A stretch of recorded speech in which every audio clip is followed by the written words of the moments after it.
জয়গুরু বন্ধুরা, দাস কিচেনের একটি নতুন ব্লগে সবাইকে স্বাগত। আজ আমরা রান্না করব লাউ শাক। তার জন্য ফোড়নে দিয়ে দিয়েছি কাঁচা লঙ্কা আর 5 ফোড়ন। ফোড়নটা এসে যাওয়ার পর আমি শাকটা কেটে ধুয়ে রেখেছিলাম, শাকটা দিয়ে দিচ্ছি। আর শাকটা আজকে আমি একটু অন্যরকমভাবে করব, তার জন্য আমি একটা আলুও কেটে দিয়েছি।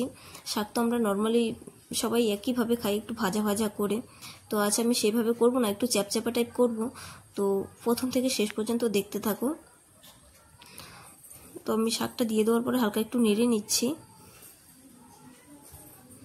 এর আমি নুন আর হলুদটা এখন দিয়ে দেব। নুন আর হলুদ আমি পরিমাণ মতো দিয়ে দিচ্ছি। এখন একটু নুন হলুদটা ভালো করে মিশিয়ে নেব। হলুদটা না দিলেও হয়, তবুও আমি দিয়ে দিচ্ছি, কারণ তাহলে রাতে যদি থেকে থাকে তাহলে এটা খাওয়া যাবে। তো এখন আমি ঢেকে দিচ্ছি। তো আমি ঢাকাটা খুলে দিচ্ছি, হয়ে গেছে 5 মিনিট পর আমি ঢাকাটা খুলে দিলাম। দেখো শাক থেকে জলও ছেড়েছে। তো এই জলে সব কিছু সেদ্ধ হয়ে যাবে। আর আমি একটু মশলা করে রেখেছিলাম, তো মশলার মধ্যে দিয়েছি আদা আর একটু জিরে পেস্ট করে দিয়েছি, যেহেতু বলেছি শাকটা একটু ভিন্ন ধরনের করব। তোমরাও ট্রাই করতে পারো বাড়িতে একদিন। তো আমি মশলা দিয়ে ভালো করে ভেজে নিয়েছি। এখন হালকা একটু জল দিয়ে দিলাম। জল দিয়ে এখন শাকটাকে ফুটতে দেব।